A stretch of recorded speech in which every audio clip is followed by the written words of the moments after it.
My name is Gerald. I run a production company called Paper Street Production. My name is Brian Ordiales. Nagtayo ako ng sarili kong negosyo. That's why we've met. So, I put up Cloud Studios. Direk, bakit nga ba naisip natin tong podcast? Usually kasi pag naka-whiskey ka, mas open ka. Mas open. Diba? Yeah.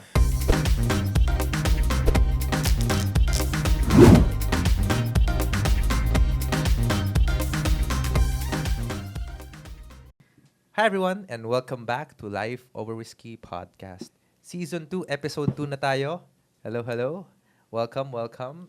We truly appreciate you for tuning in. So Life Over Whiskey Podcast, it's a podcast where we share valuable life lessons and stories you can learn from over a glass of whiskey. Hello, my name is Brian. And I'm Gerald. Ayan. So for tonight, Direk, ano ba topic natin tonight? Ito yung isa sa mga gusto ko talaga, self-worth. Self-worth. Mm-hmm. Yeah. Diba? How do you value yourself more?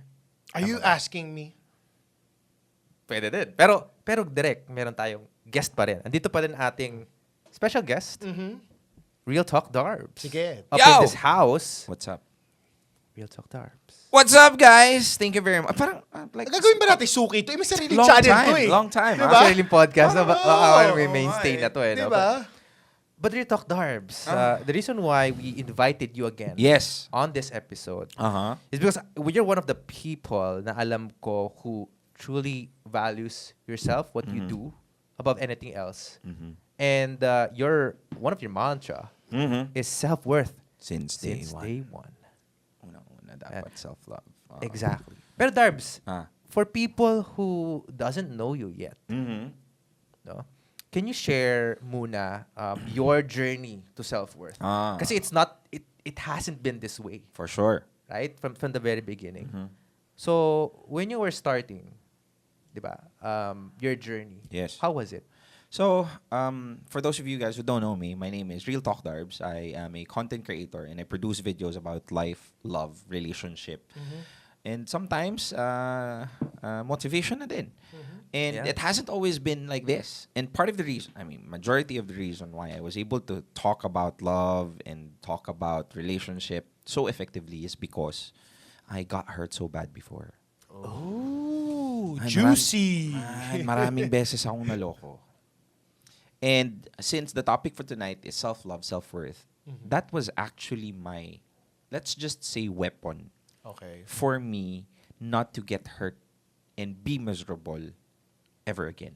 Okay. So, I started off, like, when I was young, parang nasabi ko nga sa sarili ko at that time, I was a teenager. Like, I just turned 21, by the way. Direk, bakit ka tumatawa, Direk? Hindi ko alam kung komedyante ka rin pala. Anyway, so I was a teenager, and then at that specific time, maaga kasi akong na-expose sa mga ganyan, love and stuff, and I don't know. And specifically, always pag nagmamahal ako, buo, Bigay todo. bigay lahat. Tapos to the extent of blind faith. Okay. And then all those times na nagmamahal ako ng ganun, I tend to get manipulated and I tend to get devastated. I get crushed. Okay. Because walang natitira sa sarili ko. And that time, I realized na parang first time, like I got marami akong beses na naloko na super, it's not usual for a guy at that age to experience that much pain. Like how young? So maybe I was 16, first heartbreak. Okay. Tapos, I transferred the school. I'm from Jensan kasi. I'm from Jensan, Jensan. okay. I'm from Jensan. And then, nagsinungaling ako sa parents ko. Nursing ako nun, college na ako nun. Nursing ako nun. Nagsinungaling ako sa parents ko na sabi ko, kailangan kong lumipat ng Davao para ma-pursue ko yung nursing ko. Pero, the only reason why I was in Davao is because of a woman. A woman. Oh Ay, my sa God. babae, man. Tapos ito pang masakit, bro. So, ang Davao sa akin, siya lang. Wala akong kakilala kahit kanino sa Davao. Okay. And then eventually, pagpunta ko sa Davao, so di ba, naalala ko pa yun, bro, dala-dala ko pa yung kutsyon ko na finold kasi wala kaming pera nun. Kutsyon ko na finold, tapos yung bag ko, nakaganyan. So palabas na ako ng bahay, nandiyan yung nanay ko. Baby boy ako eh, bunso kasi ako eh. Tapos baby boy ako ng nanay ko. Sabi niya, huwag ka na lang umalis, dito ka na lang. Umiyak siya, bro, umiyak siya sa harap ko. Tapos hinag niya ako kasi hindi ko siya maano. So, it was painful because it was my first time going out the house. Tapos umiyak siya. Eventually, everything was settled so I cannot go back. And then, parang in return, parang mas pinili ko yung babae nun kaysa sa nanay ko. Parang ganon. Anyway. Which is, I guess, at that age, it's normal. Yeah. Kasi alam mo naman, pag bata tayo, we always feel na parang you and me against the world. Exactly. Yeah, yung decision making natin is not as honed pa eh. Exactly. Parang, anyway, I came to Davao. Hindi ako sinundo sa bus station, bro. Okay. Pag uwi ko, pagpunta ko dun sa bahay niya, tulog siya. Tulog siya? Tulog siya. So, like, right? It's like a major Red flag. move in my life. And then there's not even a celebration or a happy. I was so naive at that time. I didn't realize that should be a red flag. Yeah. Anyway, I came there. I stay. Hindi ako nagstay sa kanya. Nagstay ako doon sa taas ng apartment niya. Kasi up and down yun eh. So, I didn't wanna be in the same room as her. Why? Kasi bawal yun. Bawal. Bawal? Bawal doon sa dorm nila. Gets. So, doon ako sa taas. Parang kasi kung you're in a relationship, kasi ako, when I was young, Darb, no, just to add lang, meron ako naka-live-in at the age of 16. So, I was wondering, kung pumunta ka doon, tapos hindi kayo nag-live-in, Exactly. parang Doesn't make sense. doesn't make sense, right? So I mean that happened. Pumunta ako sa taas. Tapos alam mo 'yun, parang si Elsa na siya. Elsa. Ang cold niya na eh. Eventually parang at that specific time na super painful na yung ano ko. Ay hindi naman painful, parang may something ang cold niya na gano'n. And then eventually I found out na meron na pala siyang kapalit sa akin. Pinagpalit niya na ako sa classmate niya. Tapos, nandun na ako sa Nandun Davao. ka? Parang I changed Ano ka pa sa apartment na Nandun yun? ako sa taas ng apartment niya. dude, unconditional masyado yon. Bro, I'm telling you, dun ako, sabi ko, shit. Like, I transferred for a girl. The girl, Uwi ka na ng Manila, Brad. hindi ako umuwi. Okay. I decided to stay. At dun talaga ako tinubuan ng strength. Okay. Kaya meron akong saying that, dun ko na-discover yung learning, if you have to learn to be alone so that a companion is just an option, not a necessity. Uy, ganda nun. Ganda nun, Kasi there's a lot of people who basically is with someone not because they love them but because they just don't want to be alone.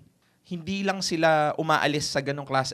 They're just with someone not because they love them but because they just don't want to be miserable alone. Hindi nila kaya yung sakit na mag-isa. Kaya nagsisettle sila. And that's the reason why relationships fail over time. You know why? Because once that pain is healed, it's settled. Kasi, syempre, you will never be in pain always. Sabihin na natin, naka-recuperate ka na, wala na yung pain. Eventually, you'll begin to magaling ka na o marunong ka nang mag-isip ng maayos. Because your emotions are not clouded. And then when that time comes, that you feel you don't need anyone anymore and you feel alive and happy, you look beside you and then you wake up and then you look beside you and you see that this is not the person that I love. The only reason why you were there in the first place is you settled at that time kasi siya lang yung nandyan. But once you have fully recovered and healed, that's the time reason hindi na kita mahal. Pero shit, naramdaman ko yun. Ang sakit. Ang sakit, pare. Sorry pero naramdaman ko talaga. When you said it, parang naramdaman ko yung pain, pare. Sasabihin sa'yo, hindi na kita mahal. And the greatest argument is, baka hindi mo talaga siya minahal nung una pa.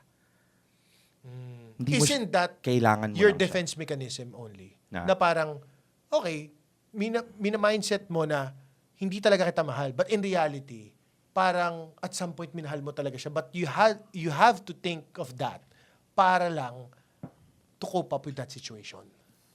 No, I'm not saying that as me. What I'm saying is there might be a situation where at a specific point nagsettle ka hindi dahil sa siya yung gustong-gusto mo. Okay. Nagsettle ka lang kasi siya yung nandyan. So going back to sa first pilot episode. Yeah, parang, exactly. Parang nagsettle ka lang nandyan. Hindi talaga kita mahal. Gets. Pero since ikaw nandyan tapos malungkot ako, sige tayo na lang. At kailangan kita. At kailangan kita. So hindi mo siya mahal, kailangan mo siya, kaya mo siya mahal. Iba yung mahal mo siya kaya mo siya kailangan. Gets. There's a major difference. Cheers muna tayo. Spicy. Ngayon naintindihan ko na kung bakit maraming followers to. Oo. Iba hugot. Kung paano Spicy. maghimay siya ng thought I get process. it. Spicy, Pero bro. Darbs. So yan, going back to story. yun. So, nandun ka na. nandun na ako. And then eventually, dun ko na-realize na I was crying, man. Sabi ko sa sarili ko, nakita ko sila ng classmate niya eh. Naglakad sila sa same road eh. Tapos mag-isa na ako. Hindi ka naman nakita. Nakita ko. Tapos wala akong kakilala. Wala akong kakilala sa Davao. Everything was new. Baby boy ako eh. Bro, hindi ako marunong maglaba that time. Parang like, fuck, I was put in the world just like that. And then eventually, sabi ko sa sarili ko, parang just sa Saragossa ata to ah. Bakit? Parang di ko yata kaya. Sabi ko, just sa Saragossa ko. Konti na lang, bro. Konti na lang. I-hire ko na itong copywriter. Konti na lang. Just sa Saragossa ata to eh, sabi ko. Pero eventually, that was the time, 3 months. The only routine that I have, I go to school, I go back, I sleep 5 o'clock until 8. I eat alone, Dota ako until 11 o'clock. And then 11 to 1 o'clock, I cry every single day.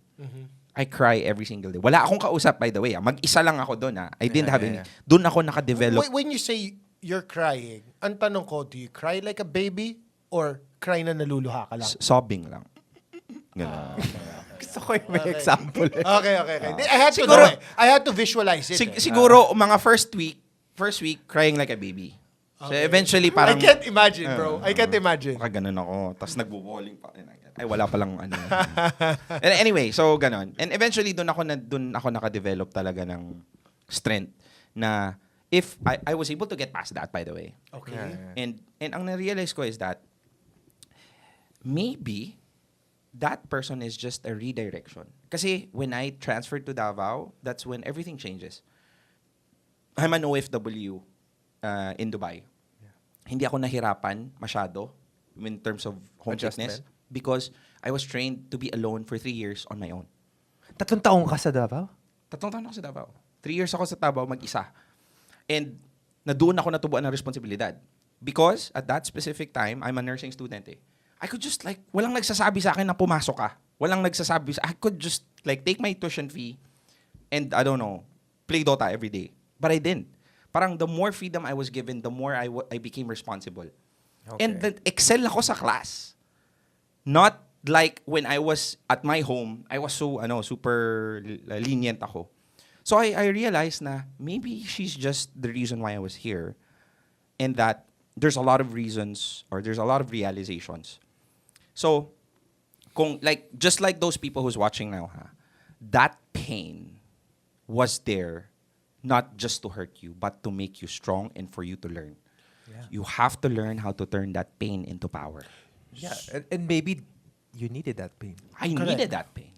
But Darb, ako kailangan kong tanongin ito kasi di ba ang topic natin is self-worth, di ba? Yeah. So would you consider na yung success mo being a content creator and then you can relate to a lot of people, di ba? Ang tanong ko, yung bang pain mo before, yun yung naging gasolina mo or meron bang naging point sa life mo na yun yung nakatulong kung bakit ka naging Real Talk Darbs, tama? Yeah. It was one of the pivotal moments mo. Pero like, Obviously, like, ito I always say that content consumers are smart. Okay. They smell fake people. Okay. And you can see that whatever it is that I'm speaking in front of a camera, it's not just because that's what I want to say. It's because that's what I believe. And there's conviction when I say things. Yeah. And you can never fake that.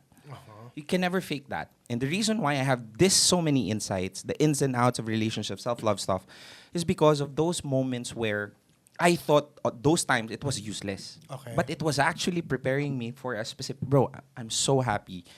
Like, there were a specific time na I realized that this is not just about me anymore. There was I was talking about podcast, nagre-record ako. Self-love, self-worth. Somebody sent me a message in a messenger. You know what, Darbs? I was about to kill myself tonight.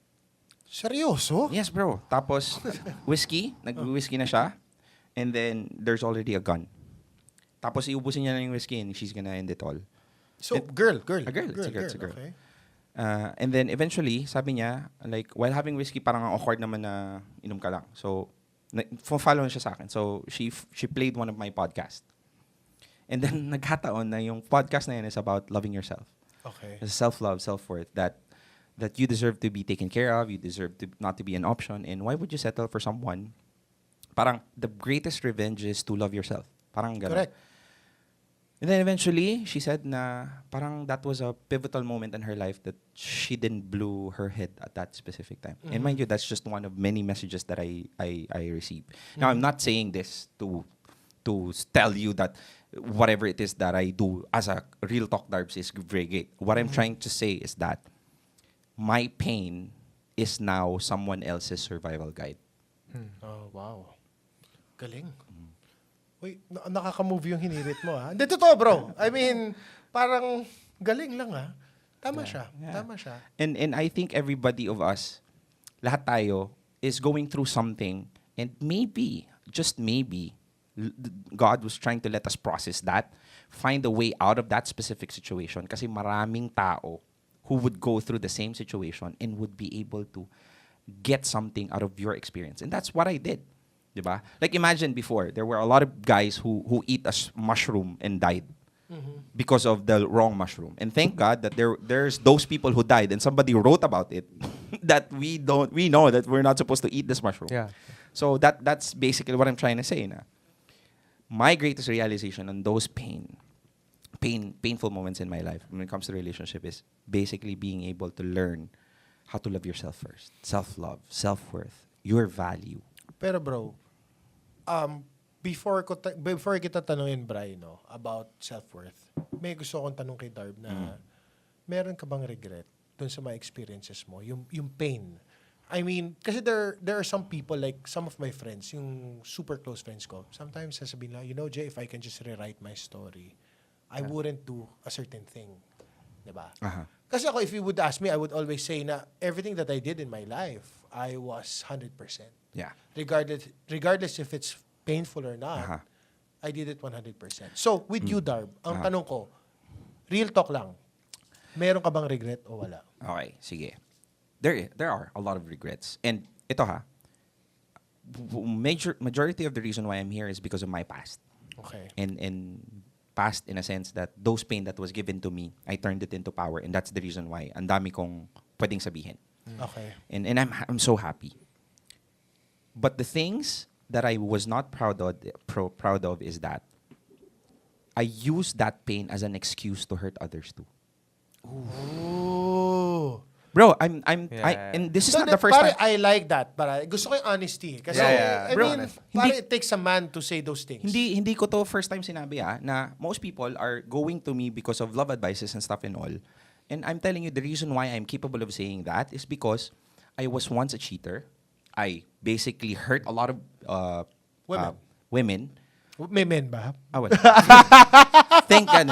I mean, no, straight. No straight, offense, men, but women. straight Yeah. Women talaga. Oo. Kini-clear ko lang, bro. That's good.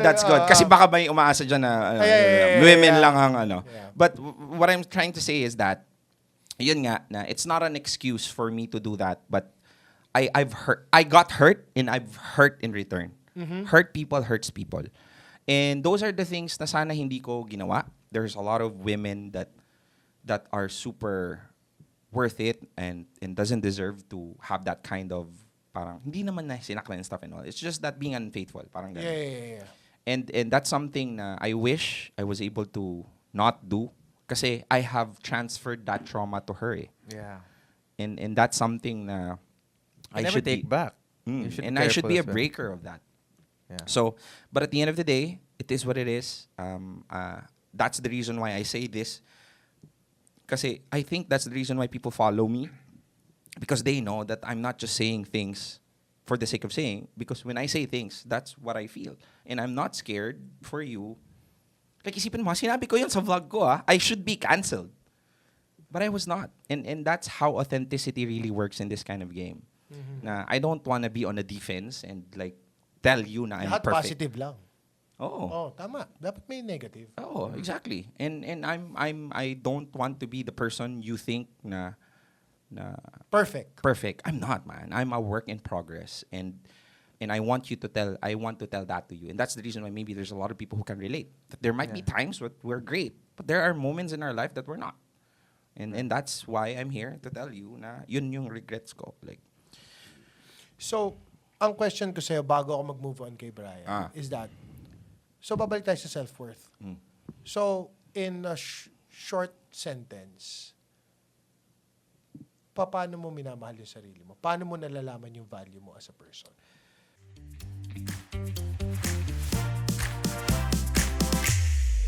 Tingin mo hindi ako successful? Tingin mo ganito lang ako? I'll prove you wrong. yung ginawa mo is what they call turning your pain into power. So, Pero totoo bang yun yung pananaw niya sa'yo?